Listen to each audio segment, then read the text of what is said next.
La Fabrique des communs pédagogiques présente les podcasts de l'éducation dehors. Bonne écoute. Bonjour à toutes et à tous, bienvenue sur le podcast des rencontres de la classe dehors. Nous sommes au sein du parc du 26e centenaire à Marseille. Je suis avec Laetitia et moi je suis Héloïse, donc bénévole pour la Fabrique des communs pédagogiques et podcasteuse à côté de ça. Bonjour Laetitia. Bonjour Héloïse. Est-ce que tu peux d'abord me expliquer qui tu es et ce que tu fais ici ce matin ? Alors ce matin, je suis venue pour animer un atelier pour les crèches et les crèches et le monde vivant, et comme quoi la nature, c'est la santé, et surtout en crèche.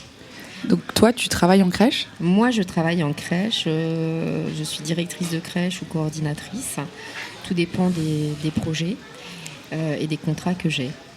Ok, et donc pourquoi c'est important de faire rentrer la nature dans la crèche, ou plutôt de prendre les enfants et de les rentrer dans la nature ? Je sais pas. Alors, il faut savoir qu'au niveau des crèches, il y a une réglementation qui est très stricte, puisque la réglementation, c'est la PMI, protection maternelle et infantile, qui nous donne un agrément et qui nous contrôle régulièrement. Et au niveau d'aller à l'extérieur de la crèche, en fait, il est mieux on va dire de construire la crèche avec un extérieur, parce que d'aller à l'extérieur avec des enfants qui ont de 10 semaines à 3 ans, c'est un peu compliqué. Au niveau de la législation, on peut sortir pour un adulte pour 5 enfants qui ne marchent pas, ou un adulte pour 8 enfants qui marche, mais la recommandation PMI, c'est un adulte pour 2 enfants, par exemple. Donc ça complique un petit peu. Donc moi, c'est vrai que je fais ces sorties-là en direction des parents, de la parentalité. Je les sors à l'extérieur, on va cueillir des fruits, on va découvrir la nature, essentiellement. Et au niveau de la crèche, j'ai toujours fait rentrer le monde vivant à l'intérieur de la crèche, peu importe que ça soit dans la cour, que ça soit dans l'espace extérieur, mais aussi à l'intérieur. Pourquoi ? Parce que je suis de formation de crolienne, on va dire. Je me suis inspirée de livres de Crolly et je suis allée faire mes classes, on va dire, là-bas, en Belgique, à Uccle. Exactement. Et j'ai pris conscience que l'enfant de 0 à 3 ans, en fait, son état de développement, c'est sensorimotrice. Donc le sensoriel, ça passe par les 5 sens. Les 5 sens, ça me paraissait complètement irréel de faire des boîtes à odeurs. Or que si je cueille un citron et que je le sens, je vais avoir la véritable odeur du citron. Et c'est pour ça que ce matin à l'atelier, j'ai ramené des citrons, j'ai ramené aussi des galets. C'est pareil pour un galet, en fait, les petites voitures en plastique, etc. Moi, je préfère utiliser des galets. Et que ce matin, le galet, il a été pour certaines personnes un zèbre et pour d'autres un bateau. Et tout le monde avait ce galet. Et au fur et à mesure du passage du galet, il changeait de forme, il changeait de couleur. Et je trouve que c'est ça, en fait, se servir de la nature. Et pourquoi amener la nature au niveau de ces crèches, c'est important. Après, au niveau du mouvement, c'est vrai que observer le mouvement des insectes, des animaux. Alors pourquoi je me suis spécialisée un petit peu au niveau des araignées, au niveau des vers de terre, tout simplement parce que c'est les seuls animaux. En fait, moi je dis des animaux parce que je m'y attache. En fait, c'est un petit peu bête, mais mes vers de terre, j'y suis attachée. C'est les seuls êtres vivants que l'on peut faire rentrer à la crèche, tout comme les poissons, sans problème. Au niveau juridique, au niveau de la PMI. Et il y a un animal, quand je suis arrivée sur Marseille, moi je me souviens très bien avoir été chez mon oncle et ma tante durant toute ma jeunesse, et la première chose que je leur demandais, c'était où était Boutelélis. Boutelélis, c'était une tortue. Il y en a beaucoup dans les jardins marseillais. Il y en a beaucoup. Voilà, une grosse tortue qui venait de Boutelélis en Algérie. Et cette tortue-là, elle était vieille, elle avait plus de 50 ans.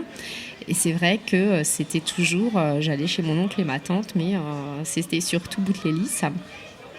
J'ai un peu d'émotion en parlant de cette tortue.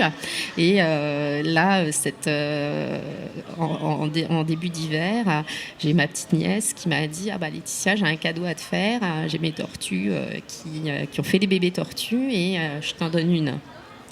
Je t'en donne une et j'aimerais bien que tu l'appelles Zoé, comme moi. Alors, je l'ai appelée Zoette. Voilà. Et puis, ma petite tortue, elle me suit partout. Elle est d'ailleurs juste à côté de nous. Et ce matin, j'ai fait l'atelier avec cette petite tortue. Et ça prend tout son sens quand on raconte une histoire de tortue aux enfants, avec la tortue à côté. Parce que les enfants, ils observent cette tortue. Et puis, même les adultes, ce matin, ils étaient très étonnés que la tortue, elle court. Effectivement, une tortue, ça peut courir. Et là, elle fait 3 cm, donc ça va, j'ai pu la rattraper. Mais je pense que d'ici quelques années, elle courra encore plus. Et il faut savoir que les tortues, ça vit plus de 70 ans. Voilà. Trop chouette. Et comment c'est pris par le reste des professionnels de la crèche et des parents, ta volonté de faire rentrer la nature dans la crèche? Déjà, c'est qui je suis, en fait. Et c'est vrai que quand au niveau de la direction, je regarde toujours, au niveau du projet pédagogique, avant de prendre une mission, je regarde le projet pédagogique. Et avec ce projet pédagogique, je regarde si déjà il est en harmonie avec ma façon de travailler, ma façon d'être. Après, au niveau du management, ce que je fais, c'est qu'elle voit bien que je suis comme ça, en fait. Et c'est vrai que c'est en discutant avec chacune que j'arrive à les ouvrir, on va dire, et à les sensibiliser au monde vivant. Et c'est vrai que ce que je fais, c'est que j'essaye de déléguer au maximum les problématiques de tableaux, de tableurs, etc. pour moi continuer aussi à être sur le terrain. Parce que là, ça fait plus de 35 ans que je suis en crèche.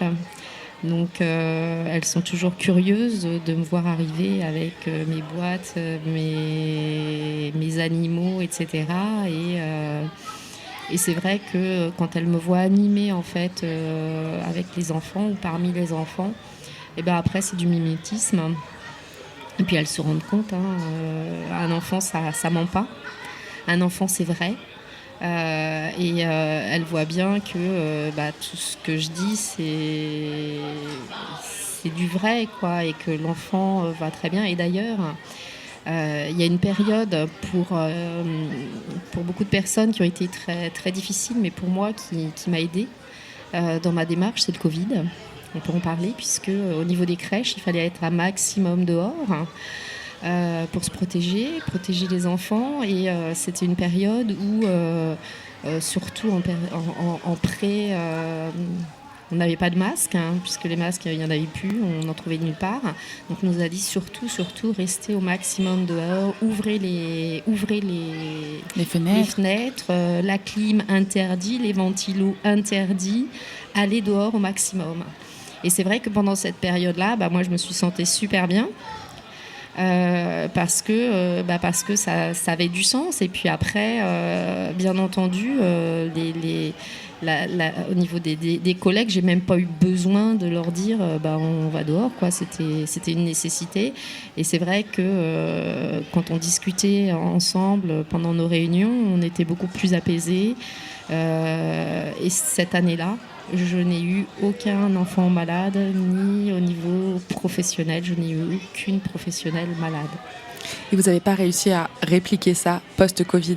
C'est-à-dire que les anciennes mauvaises habitudes sont revenues, de vouloir confiner les enfants, les protéger dans un endroit ultra hygiéniste?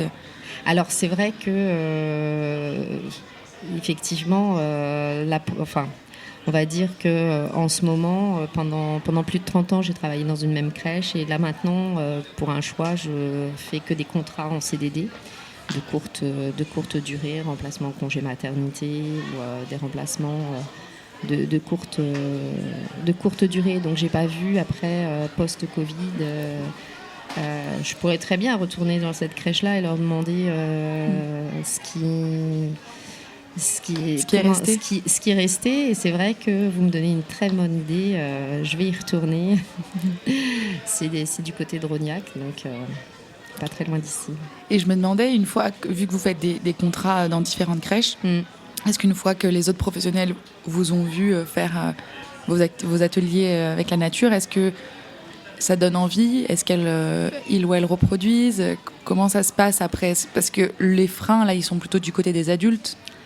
Les freins, on va dire que c'est pas tant au niveau des adultes, c'est surtout au niveau de la réglementation. C'est au niveau de la réglementation et c'est aussi au niveau du temps que l'on peut consacrer à la formation. Et c'est vrai que oui, il va y avoir toujours des collègues qui, chez eux, avaient des plantes et avaient une âme de jardinière qui vont après s'occuper du potager. C'est les personnes qui, bien entendu, aiment les petites fourmis, qui vont continuer à faire de l'observation des fourmis ou faire de l'observation des vers de terre, c'est pareil. Mais après, c'est vrai que je pense que ça demande énormément de temps, en fait. C'est vrai que dans la crèche où j'ai travaillé pendant 30 ans, on était toutes très sensibles.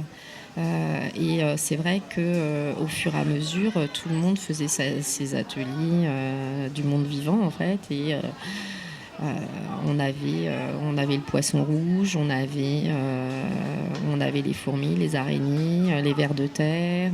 On avait un énorme bac à sable qui nous permettait de faire nos réunions et de nous calmer aussi bien les adultes que les enfants. C'est vrai que d'avoir les pieds dans le sable, c'est que du bonheur. Et même au niveau des tensions, moi j'ai déjà vu, comme je viens de vous dire, faire des réunions avec mes collègues dans le bac à sable. Et rapidement, c'est quoi les bienfaits que vous voyez sur les enfants d'être en lien avec la nature, notamment avec les animaux de leurs livres? On va dire que je les vois plus apaisés, c'est-à-dire que bon déjà dehors on court, dehors on a le droit de crier, dehors or qu'à l'intérieur entre quatre murs, si on crie, si on court, ça va faire beaucoup de bruit, ça va mettre de la tension. Si vous faites la même chose à l'extérieur, ça fait rien en fait. La nature absorbe le bruit et après, une fois qu'ils ont déchargé toute leur énergie, ils vont se concentrer sur la fourmi qui passe. Ils vont se concentrer aussi sur l'abeille. Ils vont se concentrer sur cette plante-là qui a poussé cette mauvaise herbe ou ce brin d'herbe. Et puis ils vont d'un monde vivant à un monde vivant. Sans que nous soyons obligés d'intervenir. C'est-à-dire que c'est aussi du laisser faire, c'est lui faire confiance, il va observer et nous on est là en soutien. C'est vrai qu'au niveau des enfants, il n'y a pas du tout d'appréhension aussi de toucher comme nous on peut avoir. Je vois par exemple au niveau des adultes ce matin, il n'y a eu qu'une personne qui a eu envie de toucher la tortue, mais tout simplement parce que cette personne-là avait déjà une tortue chez elle qui avait 14 ans. Et elle était super heureuse de voir cette petite tortue de quelques mois. Mais les autres, il n'y a pas... je sentais qu'il y avait une réticence que l'enfant n'a pas en fait. Et sur ce, il a l'habitude d'aller vers naturellement, d'observer. Et il faut savoir que Si pendant trois fois, il voit cette tortue, s'il la voit vivre, et puis s'il la voit manger, etc., il aura intégré qu'elle se déplace comme ça, elle est de couleur marron, elle a une carapace, que ça leur donne une grande ouverture, et je pense que ça nous permettra, ça leur permettra, eux, en tant qu'adultes, à respecter en fait cette nature. Et je crois beaucoup en l'enfant et à leur avenir, et de me dire que plus on amène en fait les enfants vers la nature, et plus ils la respecteront plus tard. Oui, c'est sûr. Et ça me fait toujours drôle à quel point tous les livres jeunesse sont quasiment dans la nature, mais qu'ils ne la voient jamais pour de vrai. Exactement. Et hier, on a une petite souris chez nous, pour mon grand malheur. Hier, elle était dans la cheminée, et ma fille, elle a eu une peur bleue, elle a fait des cauchemars toute la nuit, alors que son livre préféré, c'est La Famille Souris. Et je dis, mais tu sais, c'est la même souris que dans La Famille Souris. Mais oui. Pas du tout, en fait. En fait, elle ne l'avait jamais vue en vrai. Ouais. Et donc, ça me fait rire que les tortues sont... Dans tous les livres jeunesse, il y a des tortues. Mais c'est vrai que combien d'enfants ont vu des tortues en vrai ? Ouais. Et c'est vrai que la tortue en vrai, elle a un côté très reptilien qui peut faire peur. Une tortue, elle a un côté... Elle fait peur. Voilà. Et comme une souris, c'est des animaux, quoi. Oui, c'est des animaux. Et donc, en effet, tant qu'ils ne les voient pas, ils peuvent en avoir peur. Donc, dès le plus jeune âge, il faut leur apprendre à comme quoi les livres ne suffisent pas. Exactement. Et c'est pour cette raison que moi j'ai le livre, la tortue, vous voyez, Dame Tortue, mais avant de leur lire cette histoire, ce super livre de Dame Tortue qui a envie de visiter le monde, eh ben, je leur fais voir la tortue, en fait. Oui. Après, j'ai eu aussi, on va dire, un rat. Mon rat Ratatouille, qui était le rat de ma fille aussi. En premier temps, elle me dit oui, maman, je veux un rat. Je dis, oui, t'es sûre? Ouais, tu verras, c'est intelligent, etc. Et effectivement, oui. On a eu un rat. Après, c'est vrai que les rats en milieu fermé, parce qu'on était obligé de la laisser de la laisser en milieu fermé, cette petite rate. Ça vit pas très longtemps, donc c'était pas simple. C'était pas simple. Et puis alors là, si je dis aux collègues, c'est pareil, je ramène pas n'importe quel animal. Oui, bien sûr. La tortue, ça passe. Si je viens, si ce matin j'étais venue avec un rat, bon, on est sur Marseille, mais les rats, on vit avec. Oui, on vit avec. On les voit. On les voit bien. Je pense que ça aurait été différent. Ça aurait été complètement différent au niveau de l'atelier. Après, c'est bien choisir les animaux. Mais après, c'est vrai que ce matin aussi, j'avais ramené des capucines, parce que c'est pareil, j'ai un livre avec la chenille qui mange un morceau de pomme, un morceau de poire, citron, etc. Vous voyez, là, dans ma petite caisse, j'ai les fruits. Ça me viendrait même pas à l'idée de raconter une histoire sans que les enfants puissent voir les objets.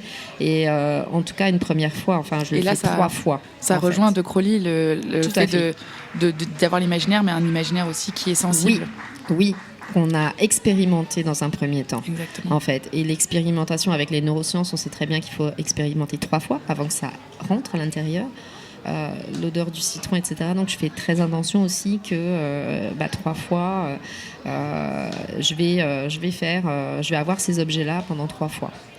Et puis ensuite, après, oui, le reste du temps, je me permets de leur raconter l'histoire sans venir avec mon citron, ma courgette, mon concombre et mon endive. Ouais, merci Laetitia pour cet échange. C'était passionnant. Merci beaucoup.